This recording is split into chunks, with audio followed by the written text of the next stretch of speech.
Welcome to My Take on Reality 90-Day Fiance edition, where I do a recap of this week's episode, Love is Not Enough. Now, I'm going to tell you right up front that love is not enough. Usually, you have to have some additional things to go along with that love in order for you to formulate a relationship. In this particular case, I don't think these folks are in love. I think it's more lust than anything else. But the first couple that I want to discuss is actually not a couple, it's a throuple.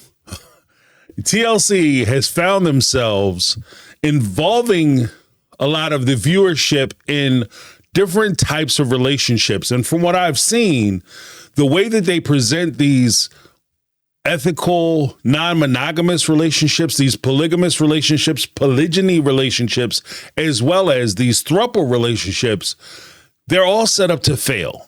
I don't think that the people that they've selected to be in these relationships are good examples of these types of relationships and how you could successfully navigate these types of relationships. For instance, we're talking about Matt, Amani, and Anya. Matt and Amani are married. They have children. They have 2 children, beautiful little girls. Anya is a young lady who works in Tijuana, Mexico, at a gentleman's club. She has a family of her own. I believe she has 3 children. And Matt and Amani are talking about getting a divorce so that they can basically commit immigration fraud to bring Anya to the country so that she can be their third person that they'll be in a relationship with. Now, Amani clearly wants to be in the center. She's always striving to be in the center or between these two, and all the love or compassion or permissions have to flow through her, because essentially what I'm gathering from watching this, Amani wants to have a situation where she has a husband and she has a girlfriend and a wife, I guess a husband and a wife. And these relationships are allowed because she allows them. So these folks are not all in a relationship together. And I think that that's the big confusion that they're going to find themselves in, especially as Amani and Matt are taking Anya back to her hometown to talk to her family, meet her family, for this young lady that they're going to get divorced and marry so they can bring to the States. But as it turns out, Anya hasn't told her family about their relationship. What the family thinks is that Matt, the husband, is Anya's boyfriend, and Matt's wife, Amani, is Anya's friend. And that's how she's getting to the States. So that's going to be a whole episode, I'm sure. But once Amani finds out about this, she gets into her feelings. Her feelings are hurt. She feels betrayed. She feels like she's been hiding her whole life who she is, basically saying that she's had these feelings in her previous country. She couldn't express it. I think she's from Tunisia. She couldn't express it, and now she doesn't want to hide. The problem that I have with this, and we'll talk a little bit about like some of the dynamics of some of the social groups that we're referring to, but part of the problem here is that just because Amani feels comfortable coming out of the closet, I don't think it's fair for her to demand that other people come out the same way because she's out now. You can't demand that this young lady come out and tell everybody that she is having this type of relationship and just let it stand. Because if this relationship doesn't work, there are other things that she has to take into account. She says that she relies on her family, and her family, if they don't accept this and they, distance themselves from her, which would be terrible, because if this is who she is, this is who she is. And that's a horrible thing. But basing it in reality, she needs her family. And this may be not something that she's willing to come out and reveal herself for. She might not be willing to make that type of sacrifice for this type of relationship. And I understand that. I mean, think about it this way, and especially the way things are kind of looking, it kind of seems to me that Anya is more in the spectrum of liking guys, but she will have relationships with women. But guys are kind of her jam. So, which is why she lied about being in a relationship with the husband and not telling their family that she's in a relationship with the wife, which I think kind of suspect Amani would have been okay with. Amani would have been okay with that lie. She just didn't want to be classified as the friend. And that hurt her feelings. Later on, when they were in the jacuzzi and they were talking, Amani had made the reference that Matt was shy because he's sitting there trying to be cute and trying to act like a little kid. And as it turns out, Anya turns to Amani and said, oh, he's not shy. He's not shy with me. Because last night when you got sick, girlfriend, guess what? He blew the back out. And homegirl was hot. So I don't think that this relationship is going to last long, just because there's no way you can have this type of relationship where the husband is supposed to be in a relationship with the wife and he's supposed to have a girlfriend, and the wife is supposed to have a relationship with the husband and the girlfriend should have a relationship with the wife, and everybody should be equal and the same. But for some reason, the only way the wife feels comfortable with this is, one, if she's involved, and two, if she expressly gives her permission for the two of them to hook up. That's too much, and I don't think that that's actually what a throuple is. Let me know what you guys think down below. Next up, we have Mark and Mina. Now, Mark is from New Hampshire. He's a pilot. Mina is from France. She's from Paris. And she comes over here. Mark's 58 years old. He makes her pregnant. She's in her 30s. He makes her pregnant, gives her a baby. She already has a kid from somebody else. She wants another child from Mark.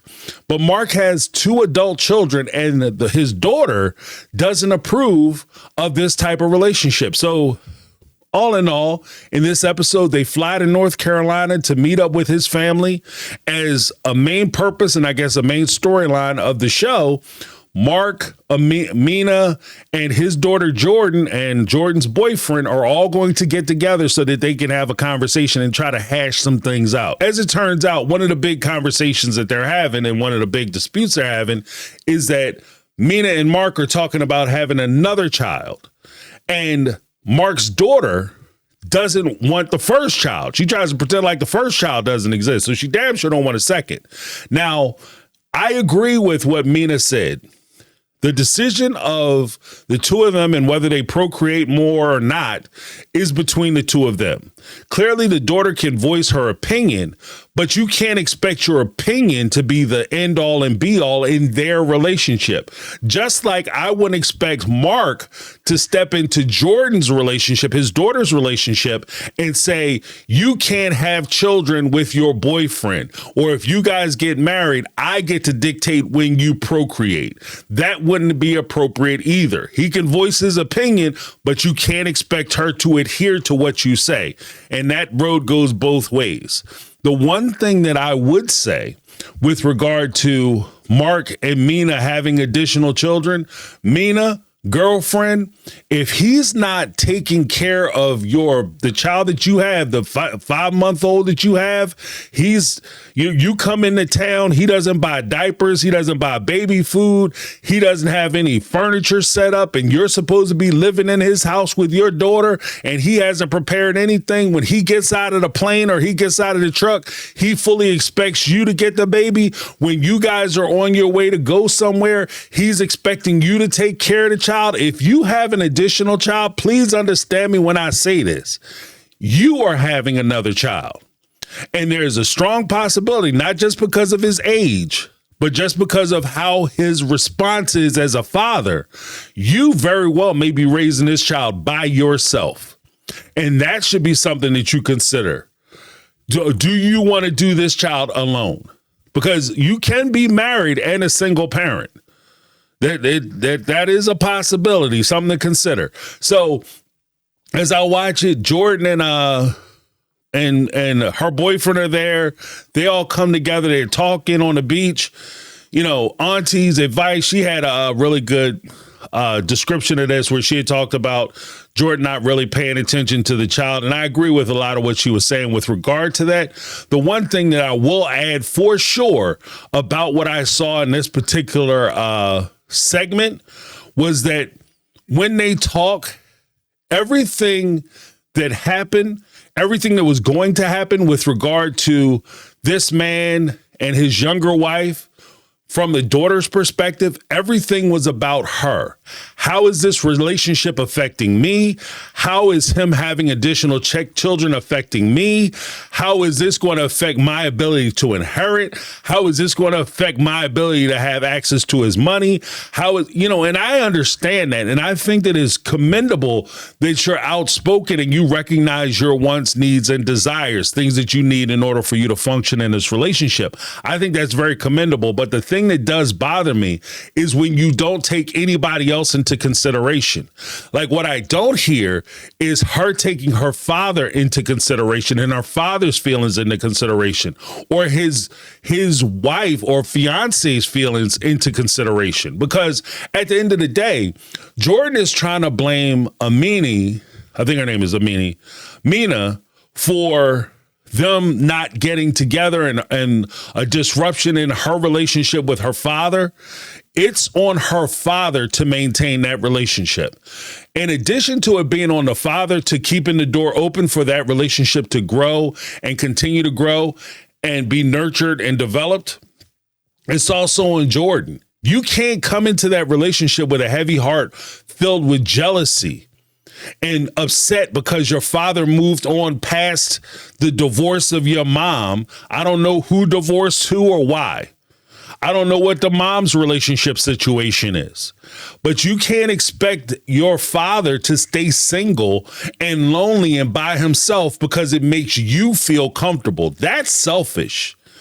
If he has an opportunity to find happiness with somebody else, you should want that for him, just like he should want you to find happiness in your life.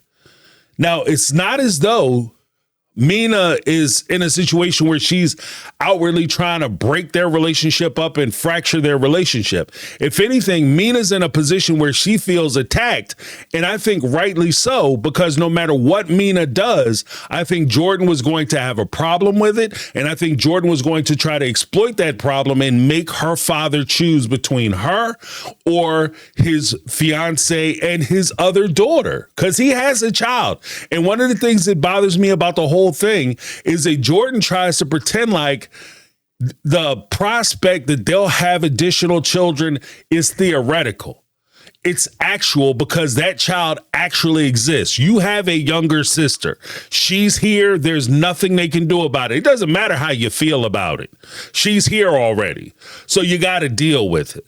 And to be honest with you, that's one of the things with family. Family is ugly. Family is hard. Family is messy. But you don't turn your back on family because it's hard, ugly, and messy. You deal with it and you move forward. The next couple that I wanted to talk about just real quick is kind of Sarper and Shekinah. I'm probably not going to talk about them a whole lot because their whole storyline is fake as fuck. And there's not a whole lot that I really want to talk about with regard to them. But Sarper in this episode comes to America. So he gets on the plane, gets off the plane, and everything is, wow, they don't never have this in my country. Wow, look at this. Is that a car? Wow. I mean, they have cars in your country. Okay, I've seen you driving cars in your country. Like, why are you pretending like you guys are running around like Flintstone style, gabba dabba doing, with your feet kicking on the damn ground? Like, you're not riding horses and buggies. Okay, they have cars. You don't have to pretend like you come from the Stone Age and now all of a sudden you're welcome to America and we all of a sudden have technology. That's not a thing. The other thing I thought was interesting was Shekinah talked about how she couldn't use her passport because she underwent so much plastic surgery. That's high hilarious, because if you have so much plastic surgery, you look like you're a witness protection, then you probably need to slow down on the damn surgeries. You look completely different. The people looking at your passport picture like, oh, this ain't you. That's probably too much damn surgery. Slow down, Shekinah, slow down. The next couple I wanted to talk about was actually Aaliyah and Shawn. Okay, now for those who don't know, Aaliyah is transitioning from Douglas to Aaliyah. Douglas is their dead name. Aaliyah is who they are. And Shawn is a gentleman who went to Brazil. He met this young lady, or met Douglas, this person who was Douglas at the time, because he is a gay guy, and he went down, met this other guy he thought was attractive. Boom, boom, boom, boom, boom. They go to a parade, gay pride parade. On a lark, Shawn offers, for Douglas, his boyfriend Douglas, to put on a wig and try on a dress and go out and, do the parade that way. And as it turns out, he tapped into something and Aaliyah was born. Now, here's the thing that I kind of struggle with, and I invite anybody to leave their thoughts down below. Here's my thinking and the way I'm kind of looking at it. I think that in this particular case, Shawn wanted to date a guy, and he was very happy with the guy he was dating. The guy he was dating didn't feel like a guy, and has probably always been Aaliyah. That's who he was, because even when Shawn talks, he met with his mom and he was talking with his mom. He said, well, when you met Douglas, how was it with that? Oh, he was super shy and he could barely talk. Well, how was it when you met and talked to Aaliyah, who is the same person as Douglas was transitioning into Aaliyah, and now they're Aaliyah? How is it? Oh, she was outstanding. She was outgoing. She just, the whole time, because she was comfortable with who she was. Now, here's the reverse part of it. And again, I'm not saying I'm the authority on this, but it's just in my mind, it seems to me that Shawn wants to date a fella, and he does not want to date a young lady. And he started out dating a fella, and now his fella has become a young lady. And he doesn't know how to break it off, because I get the feeling, and this might just be me being funny about it, but I get the feeling that because, he's an older guy, and he had if he's close to my generation, I think he's a little older than me. But at least in my generation, it was a struggle for people who were in that community, right? It was a struggle for them. So when they came out, it was a big deal. And if he struggled at all, and he fought and he clawed and he stood up for rights and things of that nature so that he could date who he wants to date, he may feel like, if I make it clear that this is my preference, that somehow he's turning his back on the community that he was a part of. And I think that there's a part of him that doesn't want to continue his relationship with Aaliyah. If Aaliyah became Douglas again, he would love to continue that relationship. But when Aaliyah is talking about transitioning, and I think that at one point Aaliyah talked about transitioning further, so actually undergoing surgeries to make herself more in a physical form of, adding breasts and maybe even bottom surgery. And if that happens, this is something that I don't think Shawn is comfortable with. So when Aaliyah goes and gets her approval from the State Department to come to America, part of me felt like Shawn was hoping that they would be denied, because that way, if they were denied, he could say, oh, I guess we can't see each other anymore. Oh, dang. Oh, well, but let me know what you guys think down below if you think I'm onto something. Last, but certainly not least, we have Jessica and Juan. Jessica met Juan on a cruise ship. I think they were like not Love After Lockup. They were 90 Day Fiance Paradise or whatever, the one where they were on vacation. And they were traveling down to these islands. Juan used to work on a cruise ship. And apparently there was a young lady who said that Juan had cheated with her on a cruise ship. And Jessica, talking to her friend Megan, told her, yeah, this dude cheated on me. And I heard from him. Megan comes down, and that was like a storyline, I guess, during the vacation show where she asked or confronted Juan about it. He denied it. Well, Megan is in the bar, and she's ready to confront him again because she believed it happened. She confronts him. He admits it. Once he admits it, Megan starts crying, and which is a little off-putting because Megan was crying like he cheated on her. But then his fiance turns around and says, yeah, I know all about it. We talked about it. I'm fine with it. Then why didn't you tell your girlfriend that? And when your girlfriend started asking the questions, why don't you pull her up? Be like, yo, we already talked about it. Everything is cool. We don't need to dredge that up. Why would you do that? But she was more than okay letting her girlfriend, throw this dude under the bus and roast him. But as it turns out, he wasn't the only one. Because as they were talking, the girlfriend says, well, he cheated on you. And the fiance, Jessica, looks and says, well, I was weak too. And her girlfriend retorts back, yeah, but he was your ex-boyfriend. That doesn't make it better. And apparently, Juan didn't know. In fact, I want to show the clip right here. So, obviously, at the same time period, we're both feeling distance. He even asked me about that guy. Do you have feelings for this guy? I mean, he was your ex-boyfriend. But What? yeah. I told you when we were talking about this, a forever ago. You maybe just didn't. And as you can see, even Jessica was like, what? Because she knows she didn't tell this dude that she was talking to her ex-boyfriend. She might have told him about a guy she was interested in and she was talking to, but she certainly didn't tell him that this was her ex-boyfriend. And I understand where Juan was coming from, because there is a substantive difference between you just having maybe a crush or kind of talking to somebody whom you don't know or haven't had a relationship with, and maybe being kind of curious about it and stretching yourself right up to the line and maybe even crossing the line emotionally where you're cheating, but not doing anything physical. And that being one thing. And it being worse when it's somebody you used to have ties to, because at some point you had an emotional connection with them. And so if that emotional connection is being, revived, yeah, I might be kind of unhappy about the situation. And after that happens is what we call the long ride home.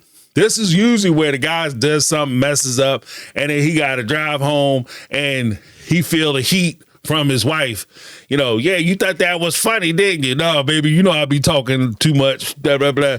But as it turns out, she had to explain to Juan that, oh, yeah, I told you about that, which is a classic lie that everybody tell. If you would have told him that you were dating your ex-boyfriend, I'm sure your fiance would have remembered that.